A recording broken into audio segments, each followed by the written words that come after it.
Vous êtes-vous déjà demandé ce qui pourrait être caché dans les recoins sombres du métro parisien? Julien, un analyste de système, commence à remarquer une silhouette mystérieuse dans une voiture spécifique de la ligne 3. Intrigué, il décide d'enquêter et découvre l'histoire tragique d'Antoine, un employé mort dans un accident mystérieux. Mais ce n'est pas seulement une histoire de fantômes. Il y a des secrets sombres enterrés dans les rails. Préparez-vous pour un voyage terrifiant dans les souterrains de Paris, où chaque ombre cache un secret et chaque son peut être le dernier que vous entendrez.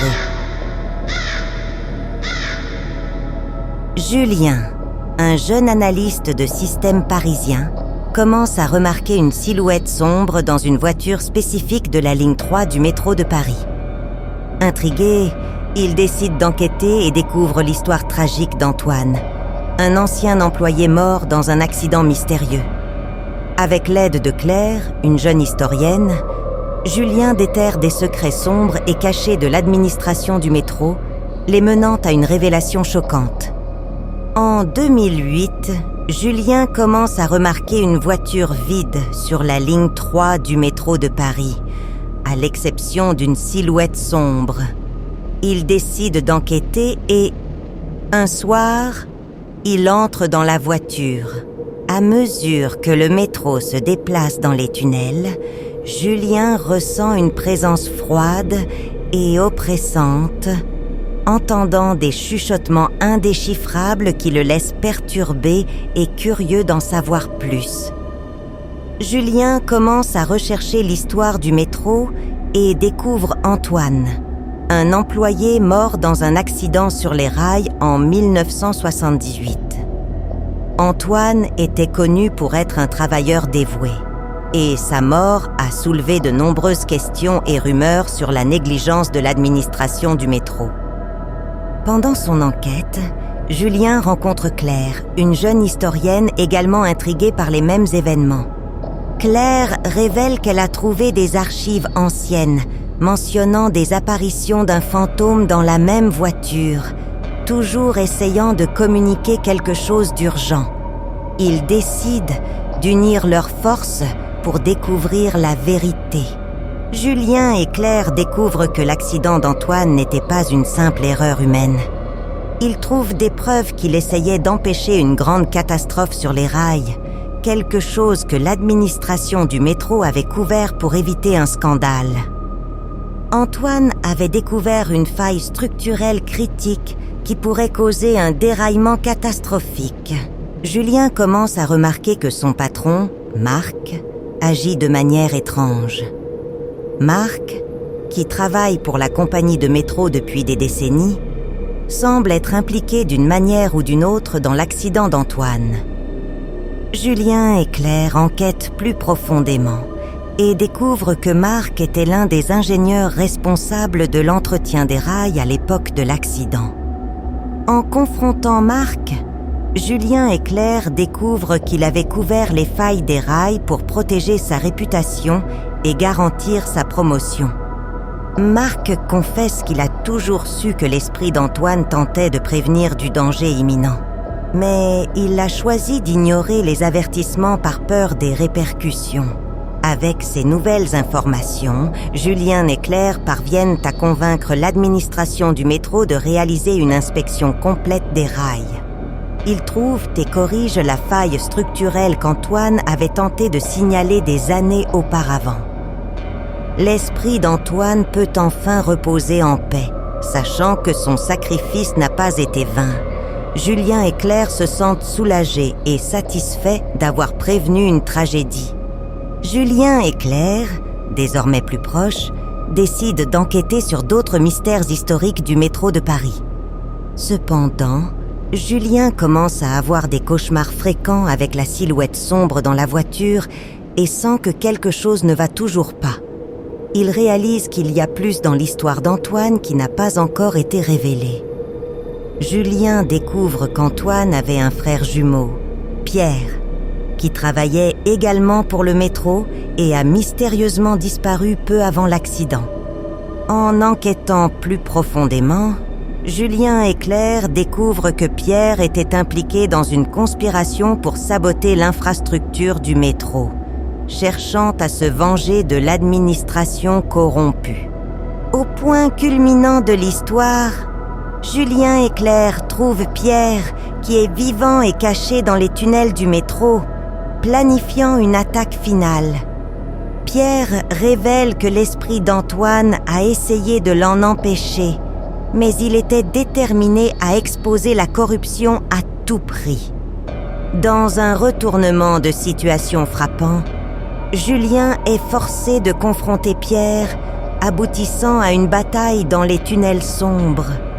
Julien parvient à arrêter Pierre, mais au prix de sa propre vie, se sacrifiant pour sauver les passagers du métro. Claire, dévastée mais inspirée par le sacrifice de Julien, promet de continuer sa lutte contre la corruption. Julien se réveilla en sueur froide, son visage pâle reflété dans le miroir de la salle de bain. Les nuits dans le métro étaient devenues un tourment. Cette nuit-là, il décida d'affronter ce que pouvait être cette silhouette sombre. Avec une nervosité palpable, il entra dans la voiture vide. L'atmosphère était dense, chargée d'une présence invisible. Des chuchotements entouraient Julien, murmurant des mots qu'il ne pouvait pas comprendre. Les jours suivants furent dédiés à une recherche obsessionnelle. Il découvrit Antoine, un employé dévoué mort en 1978. Sa mort n'avait jamais été complètement expliquée et des rumeurs de négligence s'étaient répandues. La curiosité de Julien ne faisait qu'augmenter. Aux archives municipales, Julien rencontra Claire, une jeune historienne tout aussi intriguée par le cas d'Antoine. « Vous cherchez aussi le fantôme du métro ?» demanda-t-elle, à moitié sceptique, à moitié pleine d'espoir. « Oui, » répondit Julien. « Je dois comprendre ce qui se passe. » Ensemble, ils commencèrent à découvrir une trame de secrets enterrés. Antoine avait en fait découvert une faille structurelle critique dans les rails, quelque chose qui pourrait causer un désastre. Il était mort en essayant d'empêcher cette tragédie, mais l'administration du métro avait tout couvert pour éviter un scandale. Julien sentait que quelqu'un l'observait. Son patron, Marc, devenait de plus en plus suspect. Marc avait travaillé dans le métro pendant des décennies et avait quelque chose à cacher. Lorsque Julien et Claire le confrontèrent, il s'effondra finalement. « Je savais pour les avertissements d'Antoine », avoua Marc, les yeux pleins de culpabilité. « Je les ai ignorés pour protéger ma carrière. Je ne pouvais pas risquer de tout perdre. » La révélation fut un choc, mais aussi une piste. Julien et Claire parvinrent à convaincre l'administration du métro de réaliser une inspection. Ils trouvèrent et corrigèrent la faille qu'Antoine avait tenté d'exposer. L'esprit d'Antoine pouvait enfin reposer en paix. Son sacrifice n'avait pas été vain.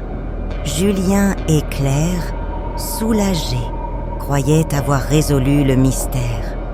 Mais Julien faisait encore des cauchemars. Quelque chose le dérangeait encore. En recherchant davantage, il découvrit qu'Antoine avait un frère jumeau, Pierre, qui avait disparu mystérieusement avant l'accident. Pierre était impliqué dans une conspiration pour saboter le métro, poussé par la vengeance contre la corruption. Pierre était vivant, caché dans les tunnels du métro, planifiant une attaque finale. Julien et Claire le trouvèrent, affrontant un homme consumé par la haine. « Antoine a essayé de m'arrêter, » dit Pierre, les yeux brûlants de fureur. « Mais je vais exposer la corruption, peu importe le coût. » La bataille finale fut féroce. Dans les tunnels sombres, Julien se battit de toutes ses forces, déterminé à arrêter Pierre. Cependant, le prix fut élevé. Julien sacrifia sa propre vie pour sauver les passagers du métro. Claire, dévastée, tenait le corps sans vie de Julien, les larmes mélangées à la détermination de poursuivre sa lutte. La silhouette sombre de la voiture disparut finalement. L'esprit d'Antoine reposait en paix, et Julien, bien que mort, était devenu un héros. Claire, inspirée par le sacrifice de Julien, jura de continuer à découvrir les mystères et à combattre la corruption. Cette histoire de courage, de sacrifice et de justice devint une légende dans le métro parisien, rappelée par ceux qui croient que le bien l'emporte toujours, même dans les ombres les plus profondes. J'espère que vous avez aimé cette histoire effrayante. Si c'est le cas, abonnez-vous à la chaîne L'Antre de la Peur pour ne manquer aucun conte d'horreur. Nous avons de nouvelles vidéos tous les jours, alors cliquez sur le bouton d'inscription et activez les notifications pour être le premier à regarder. Et si vous voulez plus de terreur tout de suite, ne manquez pas notre dernière vidéo.